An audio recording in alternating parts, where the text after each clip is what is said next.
to our webinar on understanding intergenerational trauma and intergenerational healing, recovery, resilience, and wellness. My name is Cyril Cromwell, and I will be hosting this session with our special guest, Nene Kwasi Kafele. We've had a great deal of interest in this webinar, and we're welcoming over 200 guests that are joining us right now, and I'm sure that many will join us as we move forward. So I want to now introduce Nene Kwasi Kafele, who is an educator, a social justice and youth advocate, a researcher, a community organizer. He has a passion for working and organizing with young people. He has extensive planning and leadership expertise in the areas of the youth life cycle training, which is like the rites of passage, and youth leadership, community economic development, anti-oppression, community development, strategic planning. He has held senior positions at CAMH, that's the Center for Addictions and Mental Health in Toronto, and in the Ontario provincial government. He was also the executive director for the Jamaican Canadian Association, which is actually the largest African Canadian social service agency in the nation in Canada. He has wide teaching experience, particularly in the field of environmental studies at York University, and then he is also listed in Who's Who in Black Canada, and is the founder of Tabono Institute, the only African Canadian research and public policy agency. He is a certified conflict mediator with a specialty in youth conflict. So we're gonna be hearing from Nene just about now.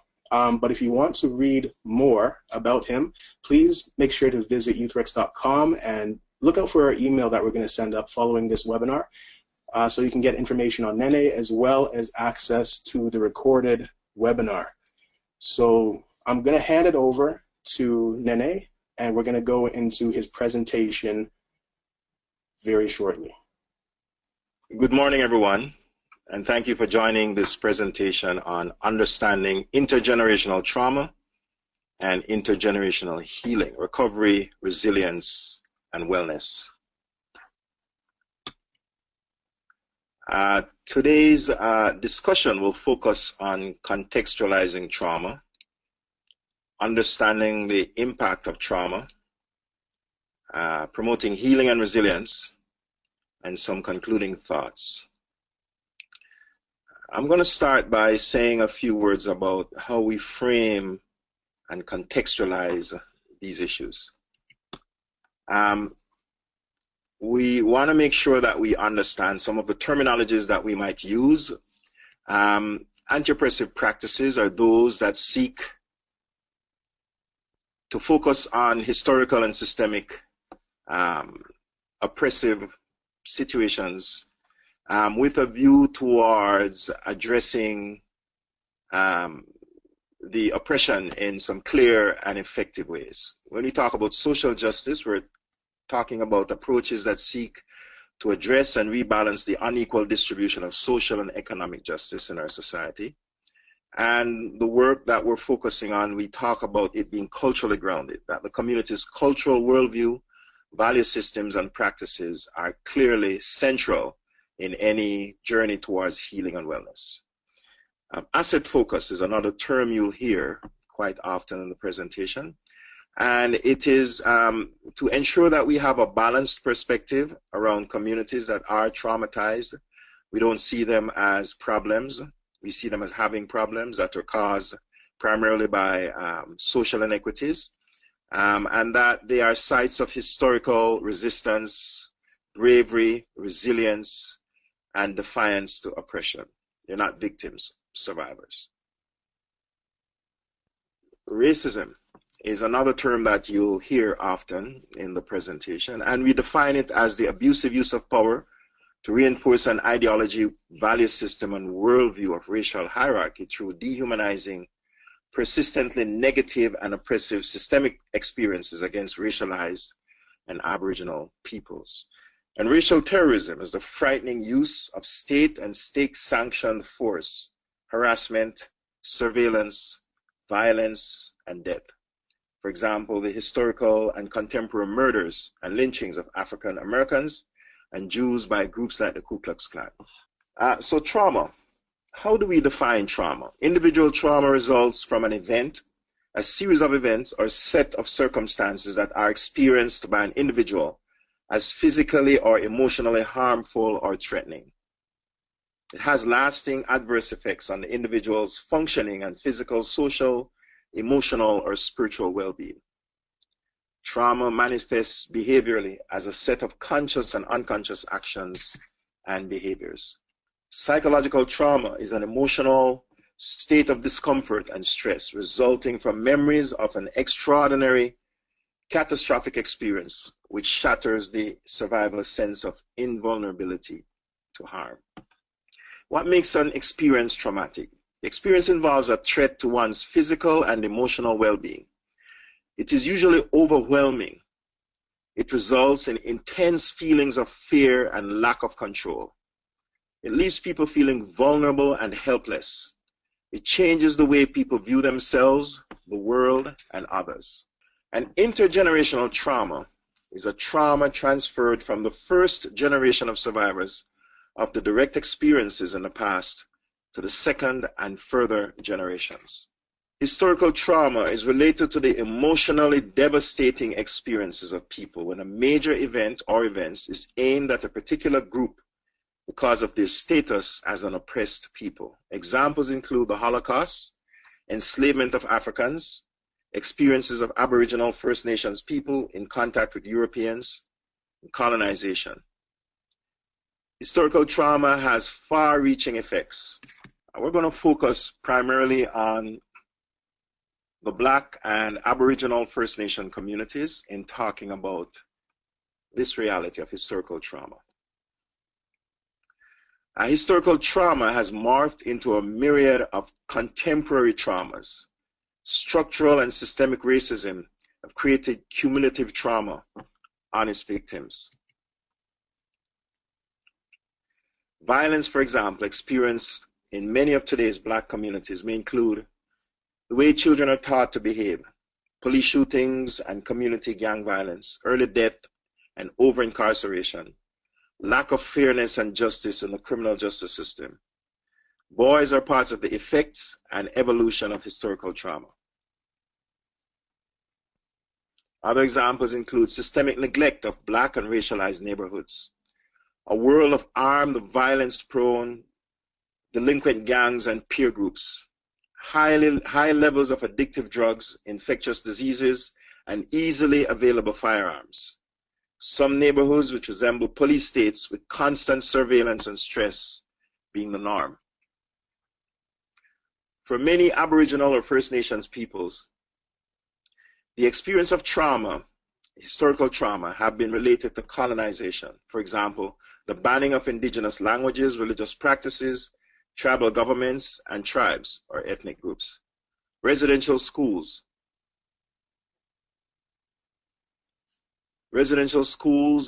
and removal and formal and informal removal from communities. Warfare, genocide, and disease.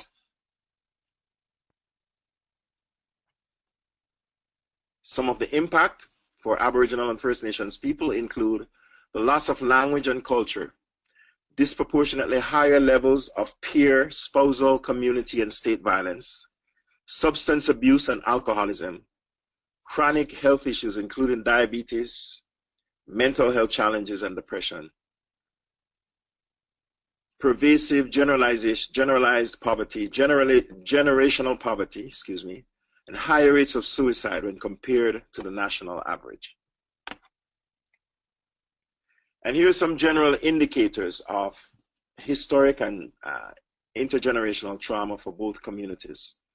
Now, these do not define completely the kinds of experiences that result from these traumatic realities, but they cover a significant number. Depression, anger, psychic numbing, hypervigilance, and deep distrust of the state. So many, for example, refuse to take part in census data gathering or polling because of suspicion around what will happen with the information. Things like medical practices, research, where people have been used in the past. Both Aboriginal and Black communities have been used in secret experiments in the past. Fixation on trauma, somatization, deep anger, survivor guilt, victim identity, re-victimization by those in authority, fear of authority and intimacy, and domestic and lateral violence.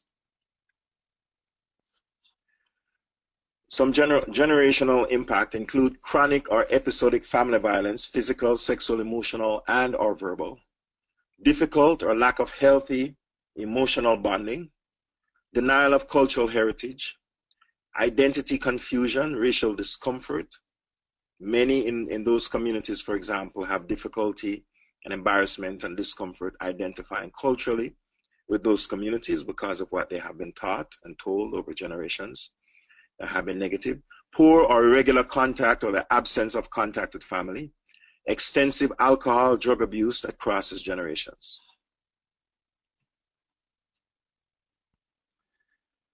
And some indicators from the community, because historical trauma and intergenerational trauma have community impacts as well, not only on the individual and the family, but the larger Aboriginal or Black community. Unconcealed alcohol and drug abuse among contemporary community members, lack of coordinated and comprehensive cultural opportunities, language skills, history, traditional values, spirituality. Generally low levels of social engagement or social capital, trust, reciprocal helping relations, social engagement, for example. Infighting, competition, potentially destructive patterns of engagement. Examples of over-reliance on substances to escape psychological strain, for example. In terms of racism, racial terrorism, and systemic oppression, they compound and allow for the continued oppression of these communities. For example, through the media, economic structures, political, social, legal, and educational systems, child protective services. It reinforces the view that the world is an unsafe place for entire groups of people. It significantly shapes the lived experience of individuals within a cultural group. Post-traumatic slavery syndrome is one of the framing that has become quite relevant and quite significant in the Black community to explain the behaviors of many in the community as a result of the history, the devastating history of slavery and its compounding impact. Post-traumatic slavery syndrome is described as a devastating condition that exists as a consequence of centuries of chattel slavery of African people, followed by institutionalized racism, racial terrorism, and oppression. This has resulted in multi-generational adaptive behaviors. Some have been positive, demonstrating resilience and determination, and some have been harmful and destructive. Dr. Joy DeGruy, who is a well-known researcher and advocate of the analysis of post-traumatic slavery syndrome, describes it as Black infighting, materialism, poor parenting, jealousy, colorism, defeatism, frustration, rage. These dysfunctional, these negative behaviors, as well as many others, are in large part related to transgenerational adaptations associated with the past traumas of enslavement, colonization, and ongoing oppression. Generational traumatic oppression has a very concentrated nature in terms of how it physically and geographically impacts communities. For example, extreme concentration of poverty and underprivileged groups, so-called ghettos or reservations. Drugs having a devastating impact on Black and Aboriginal women and children in addition to men. People from the Black community, for example, are 20 times more likely to be incarcerated for similar drug-related arrests from the Caucasian community. Concentrated police presence in the inner city. And some of the impacts include freezing and dissociation, depression, emptiness, detachment, and difficulty defending self. The conscious or unconscious belief that things or people cannot change for the better, that Black or Aboriginal communities are automatic markers for problems. By not speaking up about inequities, a sense of resentment, shame, and self-blame is usually present. A lack of sense of personal agency, a loss of hope. A few cautions in talking about intergenerational and historical trauma. These do not fully explain the challenges of Black or Aboriginal communities. This type of trauma is a social determinant, part of a multiple array of other issues that should be considered in addressing challenges facing members of these communities. And trauma is a very Western notion. It is a language that is not fully culturally competent in terms of engaging people who have been victimized. Thank you so much, Nene. That was absolutely incredible and very insightful. And I think now is a great time for us to just take a pause and reflect on some of the words that you shared, and also to remind people to send in questions, because we're going to be taking another pause at the end of this presentation to be able to reflect on what's been shared, and to have more of a discussion, even with a specific case example that we've prepared. So please be prepared for that. I want to follow up really quickly on some of the things that you've said as well, because I'm seeing that we don't really have a lot of questions yet, but we have a great deal of interest. Right now, we have over 300 people that are in attendance, which is showing a great deal of interest in this topic, which is great. But now is the opportunity for us also to have conversations. So please, on the tab that's on the right of your screen, there is a section that says questions, and you can type your questions directly into that box, and they'll come right to us, and we will ask them to Nene. Since we have so much on the go, I'm going to keep things moving pretty quickly because we also want to take a poll, but I want to just, again, say thank you, Nene, for talking about the challenges of even conceptualizing the notion of trauma when living in a nation that is highly Eurocentric in terms of its education, its perspective. I know the term Maafa has been used as a Kiswahili term to talk about the great disaster and terrible occurrence. And I want to ask you about this, Nene, to speak to some of the challenges we have, not only in talking about trauma and talking about intergenerational trauma as a reality, but also like the language of how we even start to conceptualize where to begin with this. So, the timing is very interesting. On an international level, we have the Decade of People of African Ancestry. On a national level, the Truth and Reconciliation Initiatives. On a provincial level, we now have the Ontario Black Youth Action Plan. And there are many initiatives in the city. So the timing is interesting. People or initiatives are trying to address some of these concerns. But my question then, Nene, is, are these concerns effective? How much questioning do we have to do even about our approach in the first hand? So it's a loaded question, and I'm seeing some questions come in. I'm encouraging people to continue to send them in. But Nene, if you can speak to that just before we go to the poll. Right. So thanks a lot, Cyril. That's a very heavy, meaty question, but I'll try to respond. First of all, the term Maafa literally means the disaster. It's a Kiswahili word that means the disaster. Another term that is becoming much more relevant and acceptable is Mengamazi. Mengamazi is the deliberate and persistent destruction of a thing or people. So Mengamazi, in the thinking of those who are promoting it, essentially defines the challenges of African people as with respect to slavery, enslavement, and so on, as not just a disaster, because a hurricane could be a disaster, an accidental thing that happens once in a while. But Mengamasi is the word that describes its deliberate, overt, intentional, persistent, organized, and comprehensive destruction, which gives it a stronger and more effective and focused definition of the challenges we face.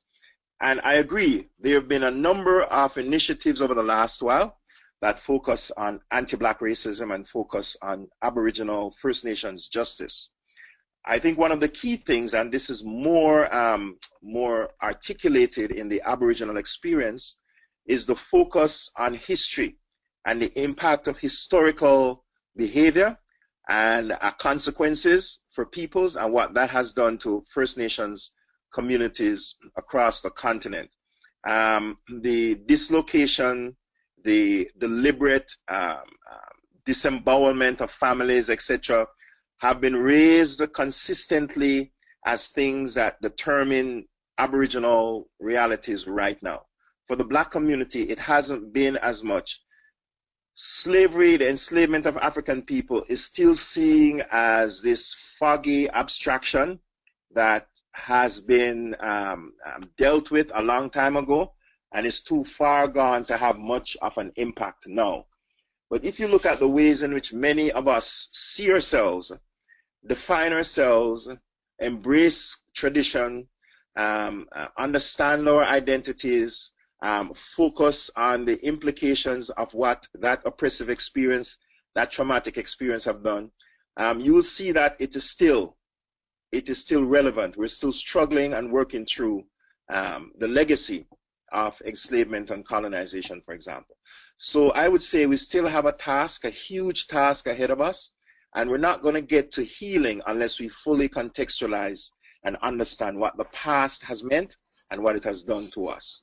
Mostly negative, but in some senses, with respect to our resilience, our sense of determination, or deep spirituality, our commitment to protecting and supporting the very best of our communities, both Aboriginal and Black communities.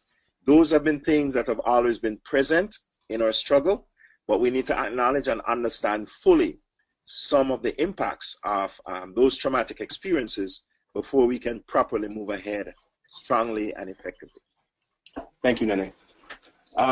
And I've got to be careful what I asked for, because we were asking for more questions and we have a flood of questions coming in, but this is excellent. Please keep them coming in throughout the presentation.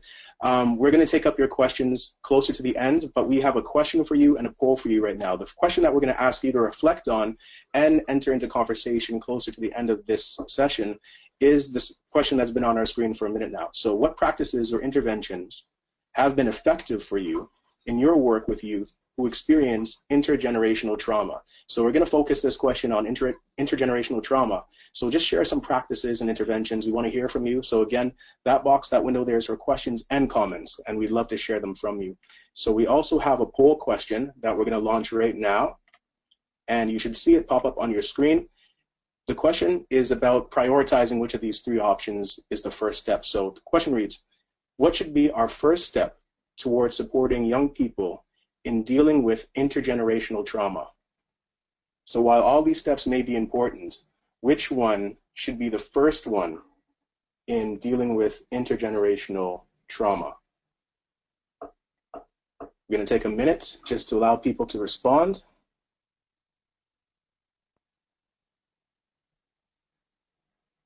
Okay, 5 more seconds. Okay, I'm going to close the poll and share the results. And the results are, number one, by 1%, increasing awareness about trauma and its impact. And then people believe that building resources to support trauma resiliency should be a first step. And then a few people here are thinking about addressing the systemic roots of intergenerational trauma as being the first step that needs to happen. So based on this result, Nene, do you have any feedback on what we're seeing here? Yes, I agree. I didn't think it would be so close, because obviously you need to understand the nature of the challenges and the problems before you can decide how you need to deal with it. But absolutely, increasing awareness and appreciation of the centrality and importance of trauma and its impact is the way to start. Having said that, though, we can't just sit around talking about how awful the past was and how much it affects us. We need to develop the skills, the tools, the capacity, and the resources to respond effectively in supporting individuals, families, and communities through different clinical approaches, through different group peer support approaches, through different community engagement, community capacity building approaches, etc. So they are critical. And of course, the systemic nature of trauma still persists in terms of the kinds of oppressive practices, whether it's policing or in education or criminal justice or child welfare, where those are still triggers for trauma and still very, very profound and significant spaces for oppression that still affect Black and Aboriginal peoples. Thank you very much. Okay, I'm going to hand the presentation back to you, and we look forward to continuing this great insight that you're offering us.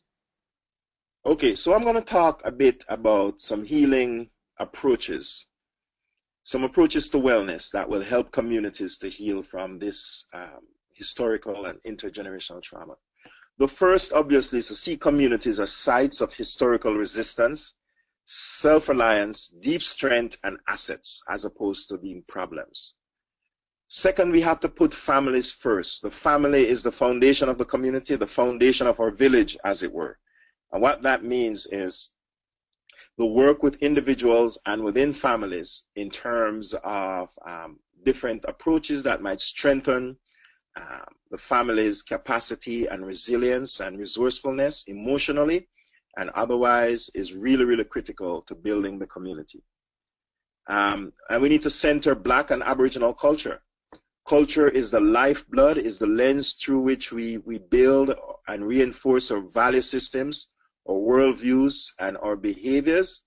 And our traditional cultural values have been under attack in many ways, and we need to understand how we use culture in a contemporary way to actually build our strength, rebuild our vitality, reconnect with spirituality, re-engage with all those who have stood up against oppression in the past for the advancement of our interests, and to really value the things, the different systems and approaches that really give meaning to who we are, help to reinforce our identity and our sense of self and our sense of community. And of course, using different forms, multiple forms of appropriate therapies. No one form will work for everyone. I always find that things like narrative therapies, where people actually tell their stories in settings that are safe and supportive, trauma-focused cultural behavioral therapy, CBT, always seems to work well depending on how culturally grounded it is, etc. So different kinds of therapeutic approaches help. Ensuring that the education will focus on understanding and unpacking is important. So the realities of racism, racial terrorism, and oppression needs to be clearly identified. The relevance of culturally grounded anti-oppressive practices, and the specific counseling intervention skills and competencies needed by social work, schools of social work, and faculties of psychiatry, etc. We have to directly address racism, racial terrorism, and oppression as key features of the re-traumatizing realities of communities. So historical trauma isn't frozen and isolated in the past. It is often regenerated, strengthened, and reinforced by contemporary realities of many in our communities. And optimal support towards wellness does not label, diagnose individuals or families as the problem. Creates opportunities for children, teens, and adults to tell their stories of trauma. Empowers families to have control over the kind, type, direction, and amount of help they receive. Uses successful survivors of trauma to guide and support others. Explores, teaches, and practices specific alternative responses and behaviors to future dangers.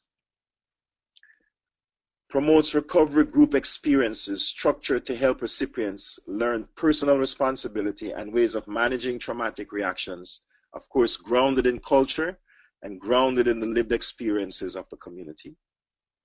Teaches information about intergenerational trauma and its impact.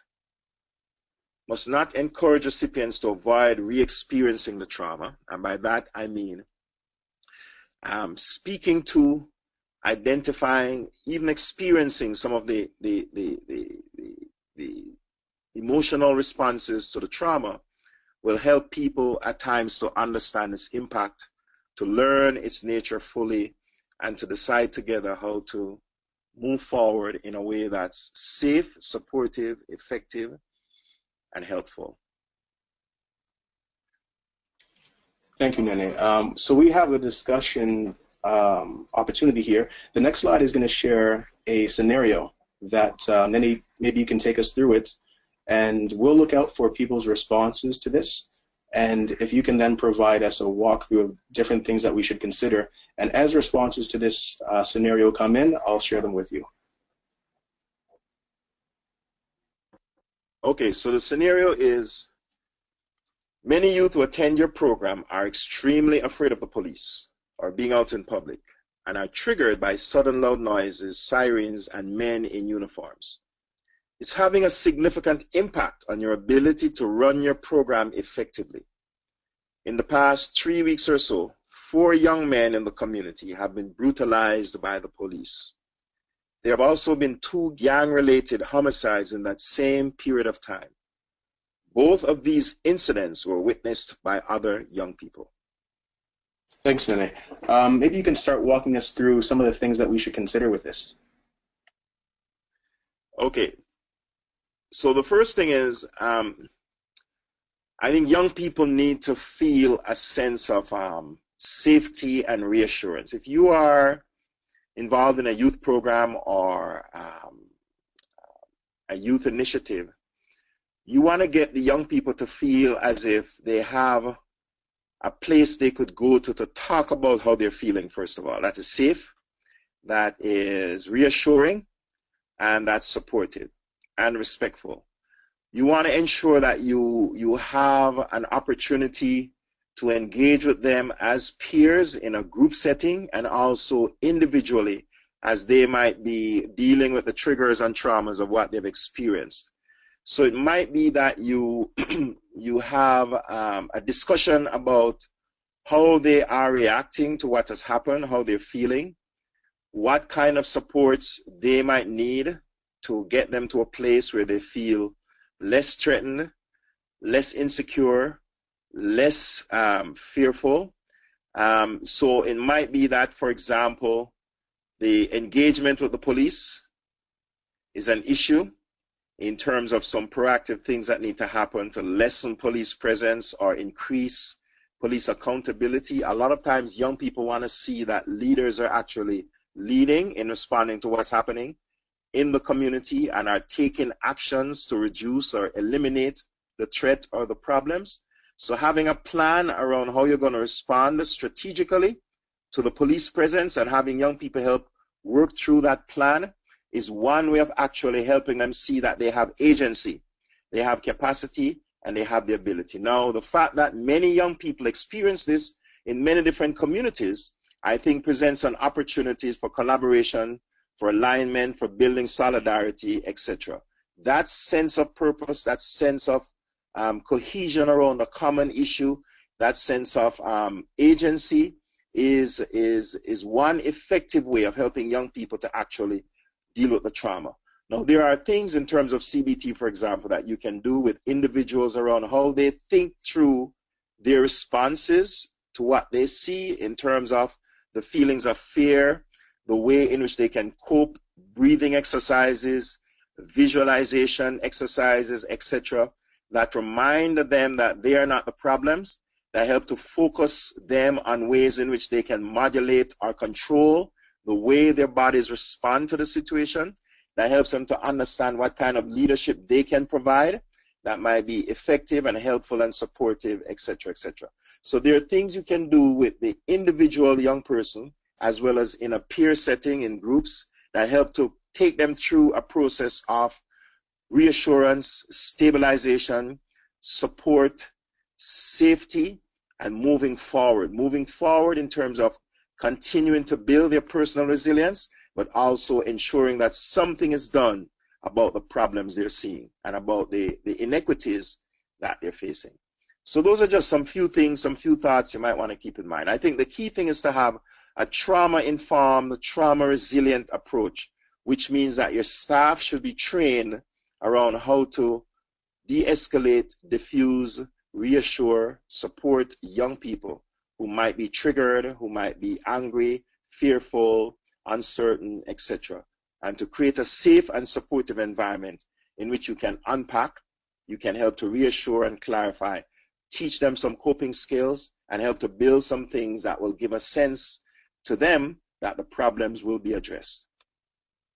Yes, thanks, Nene. So the next slide is going to be the conclusion slide, and you'll be able to kind of just bring a summary of what we've learned, and then we're going to go right into questions. So right now I'm just pulling some questions together that people are asking. There's still time to ask, and we'll go through those right after we just summarize the presentation. Okay, so intergenerational trauma is a trauma transferred from the first generation of survivors who experienced or witnessed it directly in the past to the second and further generations. The role of emotional regulation, narrative, and symbolic representation are potent factors in the intergenerational transmission of these experiences. So if your parents and grandparents describe and explain and respond to those historically traumatic situations in a particular way, then that's the way in which it's likely to be transmitted to you.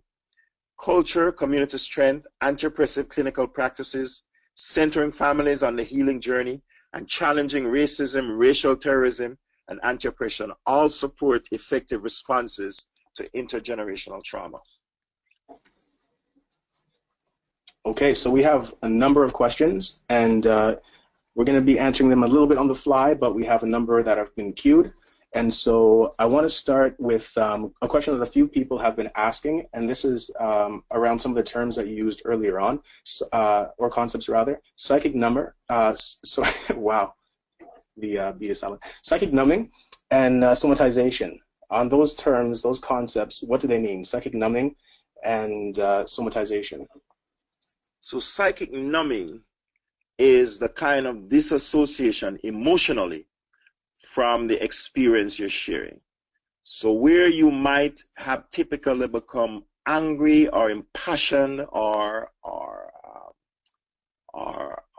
really emotional about the experience that you're having, you tend to disconnect. So for example, the rash of police killings of young black men that we've seen over the last while, actually it's not a rash, it's been going on for quite a while, it's just more and more being videotaped and recorded now, but it is being displayed and presented through different forms of media, social media, television, etc., much more graphically and much more persistently.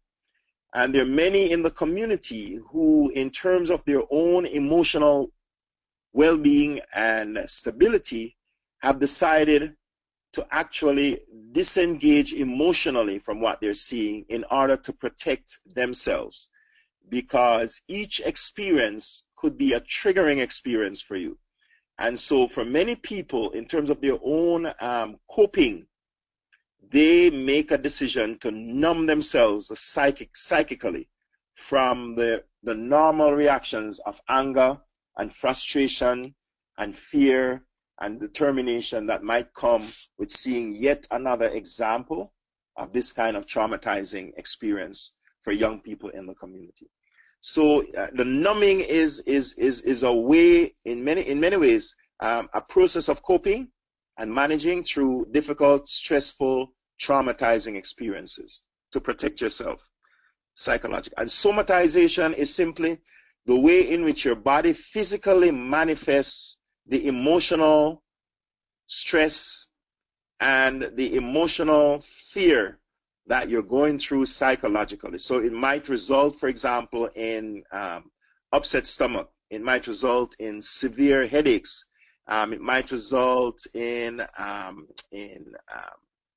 cancer. Cancer has its roots, for example, in stress, a lot of it. A large percentage of cancer-related illnesses have their roots in stress.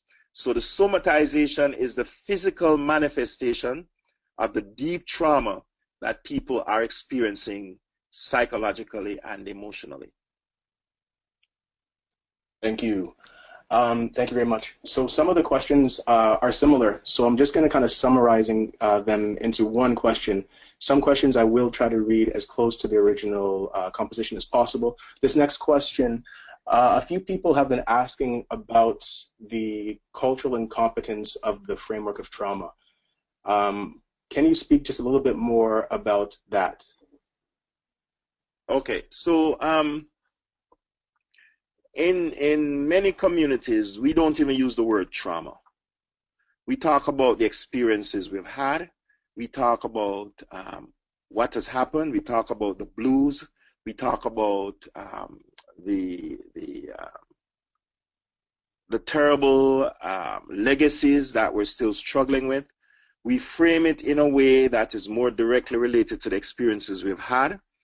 And I guess for me, it is finding the terminology, the right kind of cultural conceptualizing that will make it as relevant culturally to the lived experiences of Aboriginal and Black people as possible.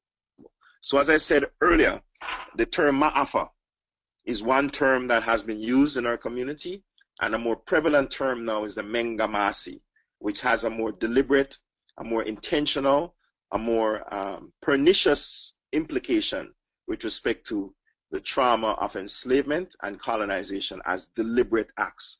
So it is simply an acknowledgement that these terms we currently use might be incomplete in describing the lived experience, the cultural framing that would do more justice to the specific realities of Aboriginal and Black people. And we, of course, have the right to define ourselves and our experiences. And this is still a work in progress. So, for example, the post-traumatic slavery disorder that we spoke of earlier is one such example of we coming to terms with how we understand and organize our analysis of the experiences that we have shared. Thank you very much. I want to keep it rolling because we've got a lot of great questions. Earlier in your slide, I believe you mentioned that one of the challenges was in the upbringing or the raising of Black children in terms of a manifestation of intergenerational trauma in the community. So there was a question that reads, could you please explain the relationship between poor parenting and generational trauma and oppression? And to be fair, I'm not sure if you actually used parenting as a direct example. Being, the upbringing of children, you may have included, cultural factors, social factors. So if you want to expand your response to that question, that's fine. But how is, a child or a young person growing up in this society possibly reflecting intergenerational trauma? Well, in many ways, if your parents have been taught or have experienced or have been told by their parents that we are inferior culturally, we're inferior intellectually, we're inferior physically, we're inferior spiritually, and that is manifested consistently in the ways in which people in your family speak about others in our community who are like us, in the ways in which offhanded comments about what is valuable and what is valued are shared, in the ways in which certain practices are reinforced. So, for example, for many in the Black community, skin shade, skin color, shadeism, colorism, is a legacy of that historical trauma, where dark-skinned people, the ones who worked in the fields, for example, were of an inferior social category than those who are lighter skinned, those who might have been of mixed race, heritage, etc. The legacy of that, the insecurity that comes with that, the self-shame that often is associated with dark-skinned Black people is something that still persists. And one of the most vicious insults you could lay on anyone is to call them black and ugly, right?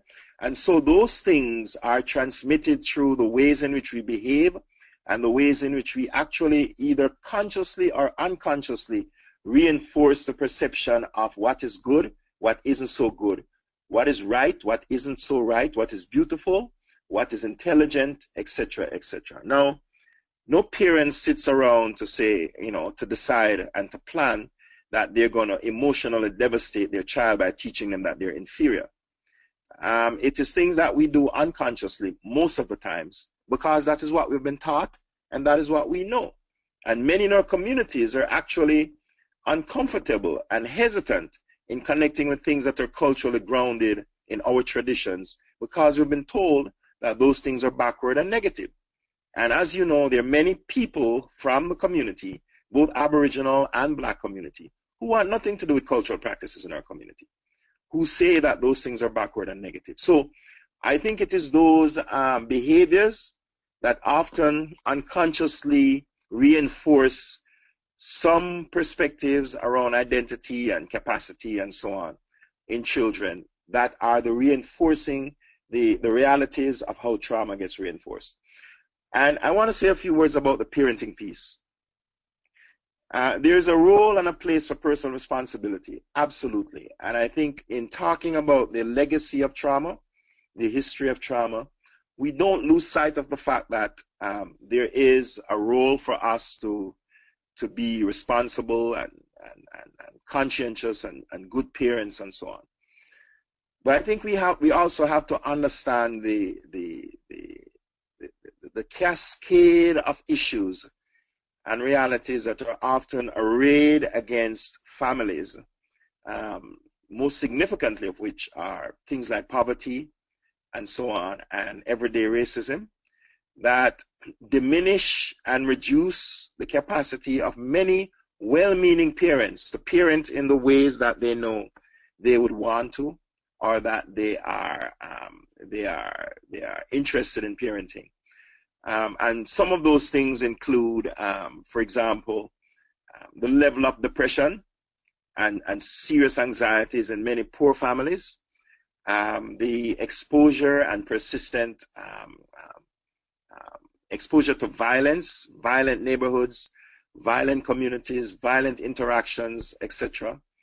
The loss of fear, the loss of hope that many have, the fearfulness that might come with uncertainty about the future, the psychological stress and strain that comes with negotiating racism and oppressive behaviors all the time, every day. Those contribute to parents not parenting as optimally as they would like. I think all parents want the best for their children.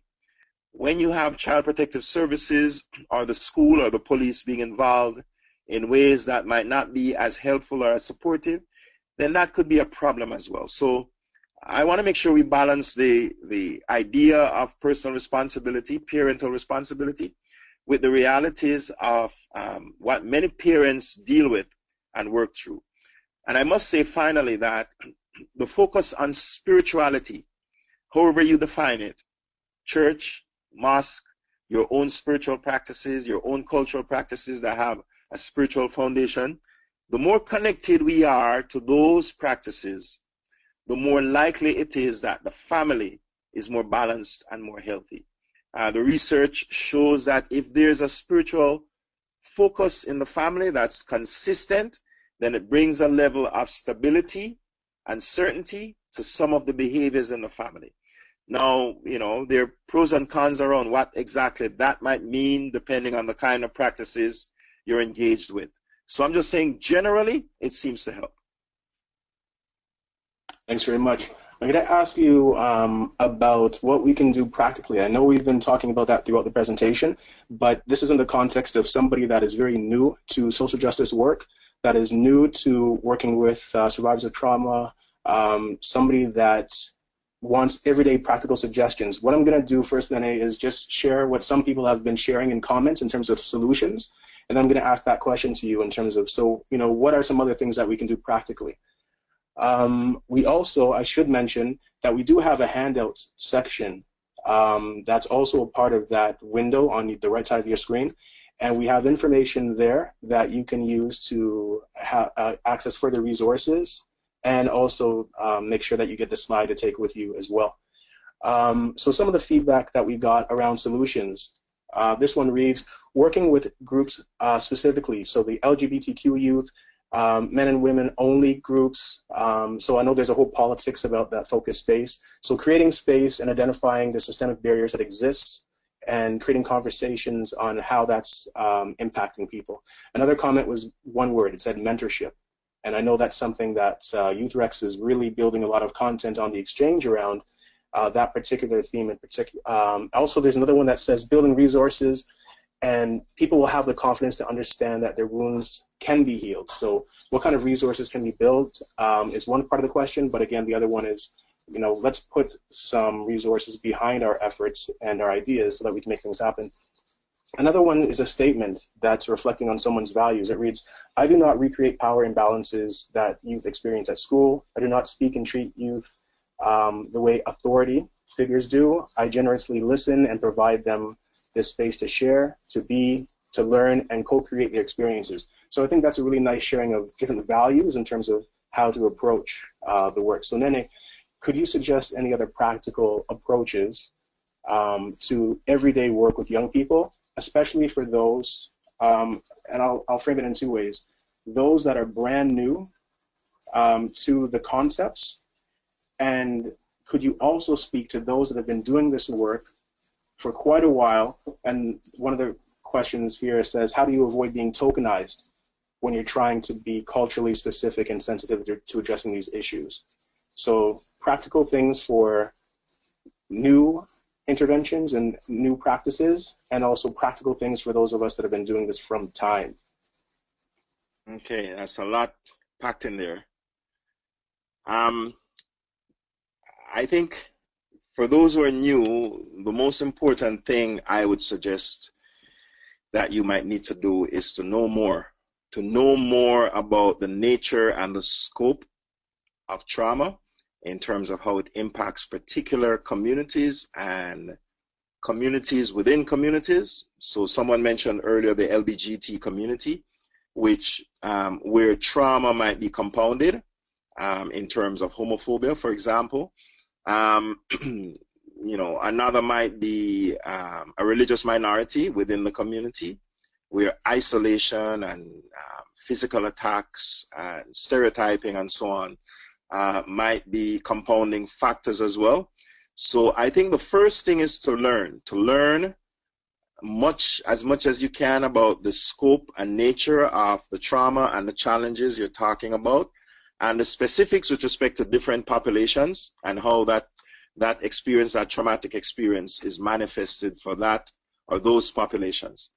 The second thing I think would be to understand that this process of healing and wellness, that journey, takes time and patience and persistence, and that along the journey you find people who are experienced and balanced in their perspective and who can bring the right combination of righteous anger against a system that's oppressive, along with healing, tranquil energy. So you nurture mind, body, spirit through different practices. Something as simple as diet, in terms of cutting down how much sugar and starch we need, can reduce the impact of your triggering, for example. The way we breathe, the kinds of visualization activities we might do that can center our energy to focus more on, for example, our chakras, to focus more on the ways in which we come to balance and tranquility in our responses to things that are traumatic or stressful or negative. So those are self-managing things that we can learn that can help along the journey. But the most important thing is to have as much knowledge and information as possible, not to become an expert on someone else's reality, but to have enough context so you can have an engagement and a practice that is as informed and as contextualized as possible, so you can be as useful and as helpful as possible. The other thing I think is just your analysis around social justice, anti-oppression, etc., and how that analysis helps to frame and shape the way you step into this work. So understanding what it means to be a social justice advocate, that a youth worker is not simply someone who builds a program or opens a gym or has an employment session with a young person or is engaged in some case management work, right? You have to build a transformational ethic, in my mind, around how you engage young people so they realize they have agency and they can move from being victims of oppression to actually providing the kind of impactful leadership, peer leadership, that could help to address oppressive behaviors, oppressive conditions in a healthy and positive and constructive way. In terms of those who've been doing the work for a while, I think one of the key things we miss, well, two things. One is, I don't think we are as collaborative as we need to be across different domains. So, for example, there are groups doing all kinds of work in different areas. There are young people who are focusing, for example, on substance misuse, on addictive behaviors. There are young people who are focusing on sexual identity. There are young people who are focusing on employment issues. There are young people who are focusing on immigration, adaptation, and settlement because they're newcomers. There are young people who are focused on dealing with the divide in the Muslim community with respect to those who are more newly arrived and those who have been here for a while. So we have a whole range of young people who are often focused on very specific issues, but all of those issues having trauma, historical and contemporary trauma, as an important part of them. I think the extent to which we can collaborate and share and plan and build to create critical mass, to create a better alignment and a more intentional commitment to addressing these issues broadly, I think the extent to which we can do that in terms of leadership that is strategic and timely, I think that will make a big difference in how we advance these issues in the sector. For example, should we have a Truth and Reconciliation Council or committee just based on youth issues, on the kinds of things that traumatize young people in our city? Should there be some province-wide or nationwide initiative that really goes to the heart of what's happening with young people in terms of trauma? And what does that mean in terms of how systems respond, how communities respond, how young people respond and organize? And is our commitment as a society as comprehensive, as visionary as it needs to be in addressing trauma? Or is it piecemeal and reactive? You know, so those are just some thoughts. Thank you. I've got some shorter questions I want to splice in here. So this question is interesting. What is the difference between ghettos and NIA neighborhoods, neighborhood improvement areas? I'm not sure what an NIA is. An NIA is identified as it's probably like a priority neighborhood or a neighborhood improvement area. So this question, I know it's political, it's provocative, but let's throw it out there. Let's have the conversation. What are your thoughts, Nene? In terms of the terminology itself, ghetto implies a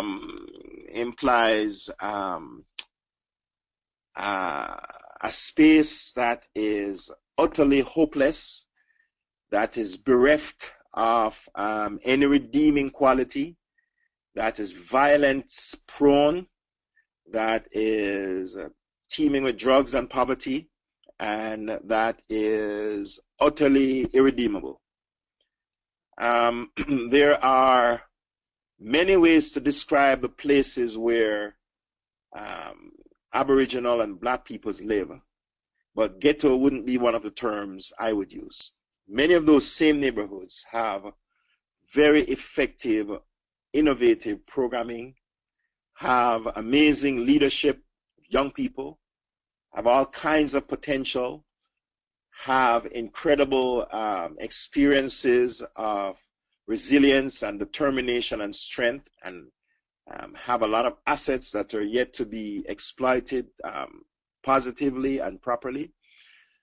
Those neighborhoods are created generally by a confluence of factors. The way social housing has been constructed, where you have high density, population density in smaller, crowded areas, which increase the likelihood of infectious diseases, increase the likelihood of violent behavior, increase the likelihood of difficulty and challenges simply by physical spacing. That is the reality of many of these neighborhoods.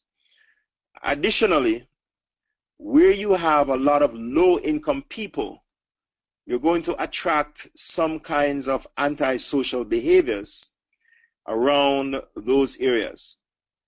What that means as well, especially when those areas are neglected in terms of building maintenance, road maintenance, adequate green spaces, adequate support services and resources and so on, it tends to create the kinds of conditions that might produce more violence, more problems and more challenges in some of these neighborhoods and some of these communities. So those areas don't become the way they are simply because people are, poor and racialized, and by virtue of being poor and racialized, we draw the conclusion that they're irresponsible and criminal. They're developed by a series of factors that lead, that together conspire to create the conditions where people end up being oppressed.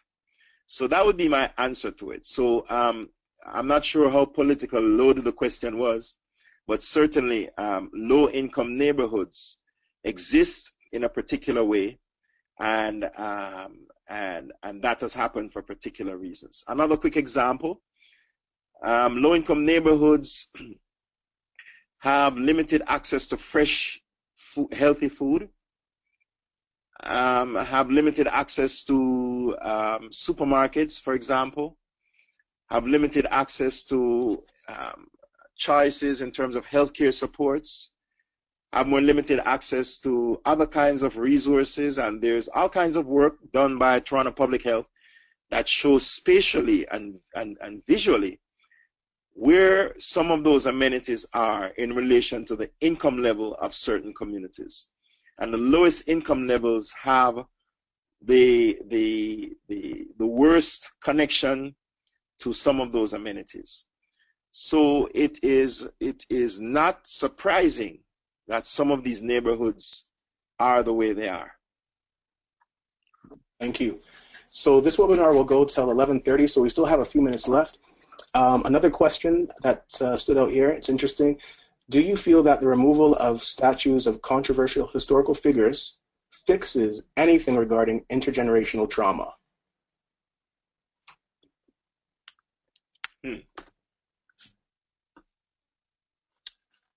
I'm not sure. Maybe. If I were driving by a statue of someone who slaughtered my foreparents,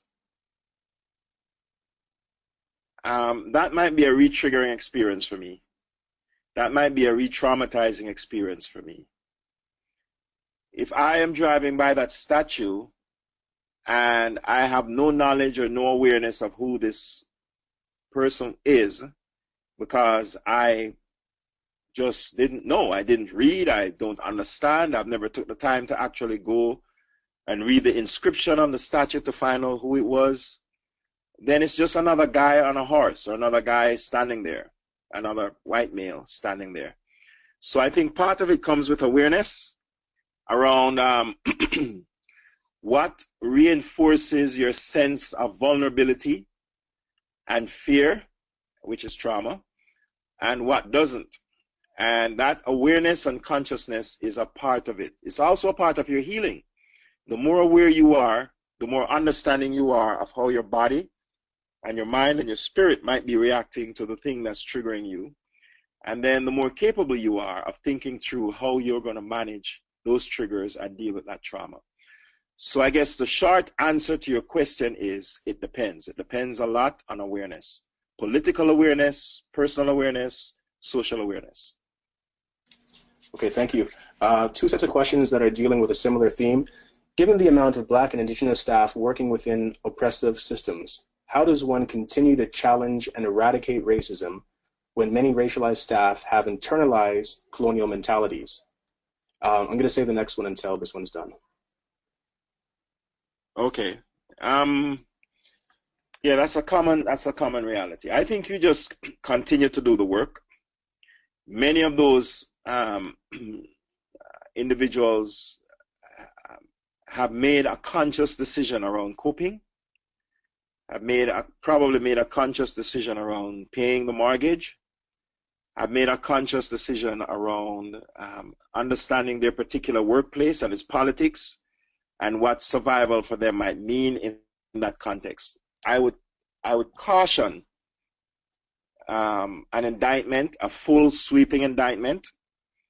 And I would say there are many in those spaces who would be open to the right kind of engagement around helping them to affirm their identity and build their sense of determination, and also build a kind of solidarity with others in those spaces that could help them to reclaim who they are, assert who they are, and move forward positively in those spaces. So the idea of self-hate, the concept of self-hate is real and applicable in many instances, but I would just caution against writing off all those who do not take part in the rally or the demonstration as, self-hating.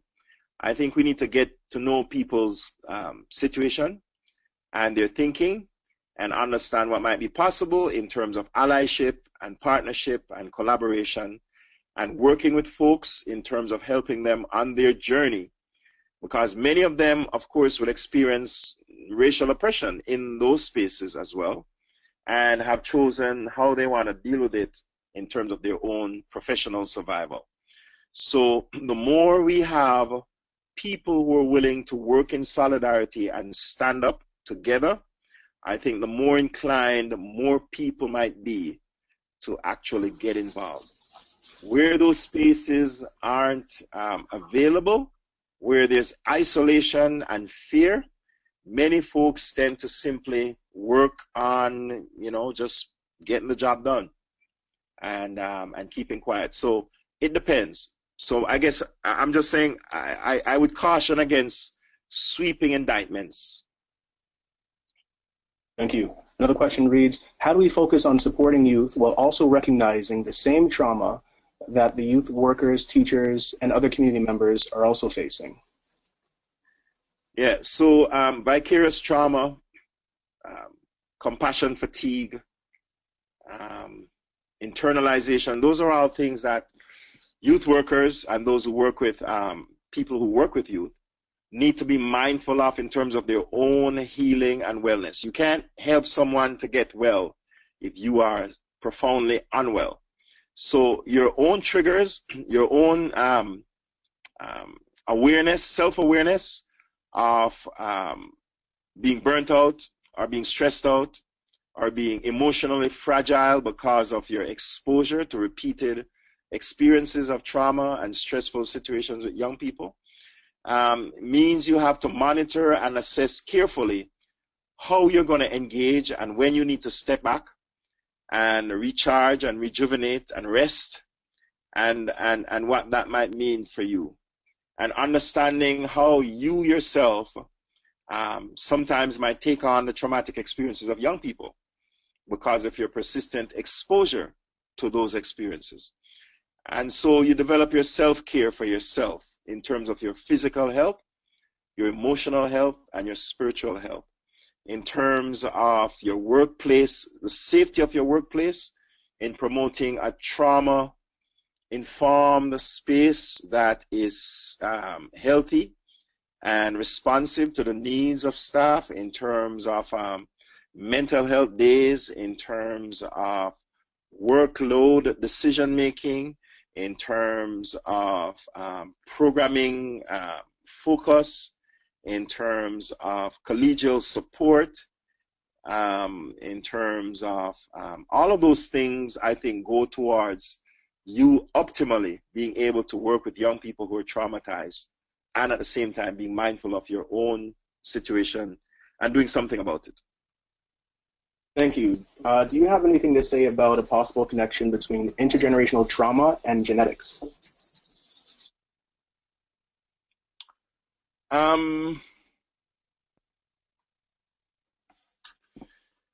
know, there's research that says, for example, that the proclivity towards high blood pressure in many African and indigenous communities is actually a direct result of the historical trauma they've been exposed to repeatedly. And that has resulted in a kind of genetic mutation. The gene for hypertension is much more prevalent in those who have been exposed to those kinds of traumas historically, generationally.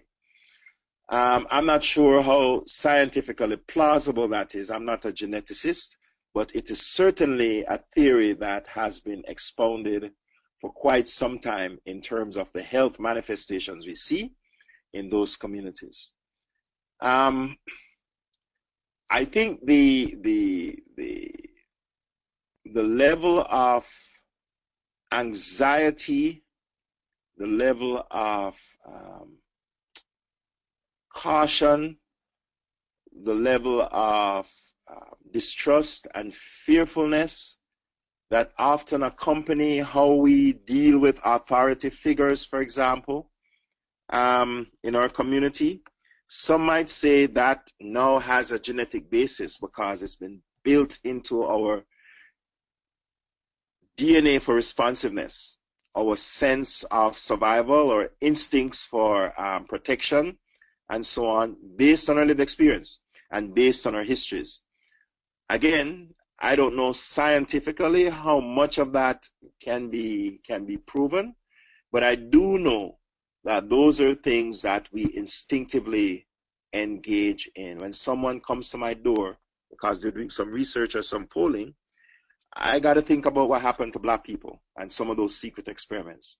I got to think about whether I really want to give this person any personal information because I'm not sure what the state will do with it, because I have so many examples of how the state has actually abused its power in this regard with respect to our communities. Those are instinctive things that come up in me. Now, are those genetic? Are those learned behaviors? Are those, I don't know where to draw the line, but they are real. That's what I know. So I can't say definitively how genetically predisposed we are to certain traumatic stressors, or how much of that is simply passed down generationally and we internalize it and behave appropriately. Thank you. We have a few minutes left. I want to reflect some of the solutions that some of us have shared, and I'll just read verbatim. So one respondent says, reconnecting First Nations youth with their cultural roots, teaching from elders. There was also a comment that was saying that we need another webinar. We need to expand these conversations that can focus on voices from Indigenous communities as well. So kind of combining those comments. There's another comment here, using transparency, honesty, and the example they provide. When I have to write clinical notes, I do it collaboratively with the client, and hopefully clear that I'm speaking right now, apologies. But they work collaboratively with their client to review the notes and make sure that the things that they're recording are agreed to by both parties. Another person here says to acknowledge the young person's discomfort, to make space for unpacking the process and the things that they are, in terms of the work, are becoming aware of, make space to unpack that, to reflect, using music, arts, sports, community meals, to invite and expedite the healing process, encouraging young people to discover their identity, to build on their personal and community strengths, teaching leadership skills, holistic wellness strategies, and gaining confidence in the healing journey, using photo voice, using alternative methods.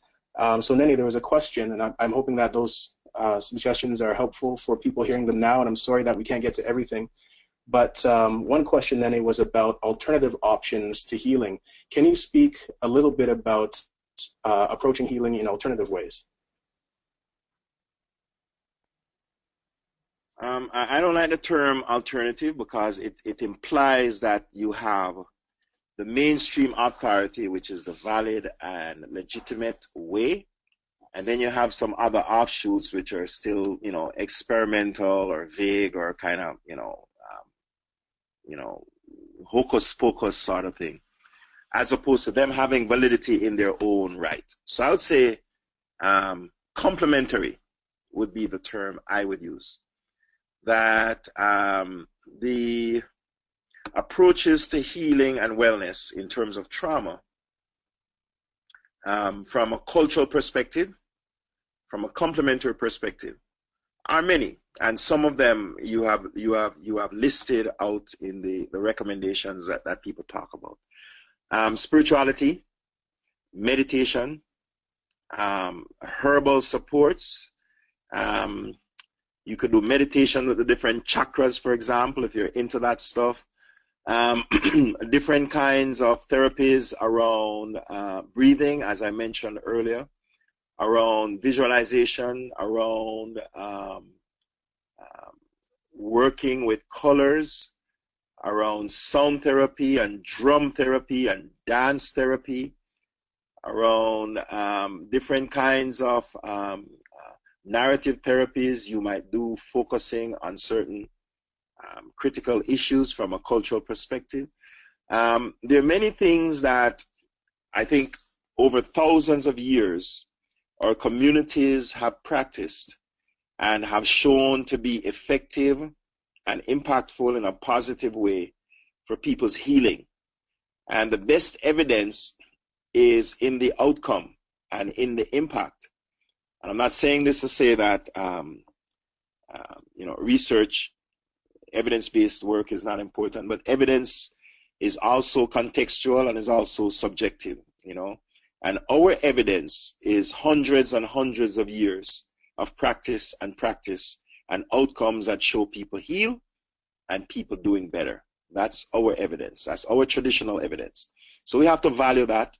And I think we have to go back to those ways that are legitimate and credible in our communities to find our own journeys and our own path towards healing and wellness. Thank you, Nene. That was incredible and insightful. And in terms of just having a connection with an understanding of where we are, even from a personal level. So the idea of mentorship was mentioning, and I'll do a very quick plug that there is a call out right now from the Ministry of Trauma Youth Services with the Black Youth Action Plan for Ontario, a call out for mentorship programs right now. So we can take some of this information and apply it to how we can know better in doing our work and trying to be as effective as we can while also being critical of those dominant forms. So thank you for that critique as well on the alternative. Nene, I would just like to hand it over to you for the last few minutes just for some concluding words, and then we'll wrap up with some housekeeping. Thanks. I guess my prevailing thought is ensuring that we nurture and cultivate and support the genius of young people. And that we do that in a way that's safe and respectful and healthy, and that we work with young people on this journey, this joint journey towards wellness and wholeness in a way that understands and respects their lived experience, and in a way that utilizes the very best of our traditions and our cultures, and in a way that sees those traditions and cultures as legitimate and appropriate, and that we, on this journey, we recognize that it has taken hundreds of years of struggle and pain and suffering, but also of resistance and reliance, resilience and determination, and that we are here because many of us refused to give up, refused to simply roll over, refused to accede to the prevailing powers, refused to be discouraged, and refused to be defeated. And so it is that legacy of determination that we draw on, that we call on in working with young people. It is that framing that helps them to see possibilities, that helps them to focus powerfully on what is potentially available for us in terms of this journey towards healing, and that we do so with the kind of clarity and self-assurance and determination that really models the very best of our communities, the very best of our young people. That we don't see them as problems, we see them as dealing with, struggling through, heroically trying to manage problems that have been foisted on them, mostly by a system that is oppressive. And so our healing, winning ways, I think, have to take these things into account. And we do it with kindness and love and clarity and strength and respect for the voices, the lived experience, the perspectives, and the energies of our young people. Thank you very much.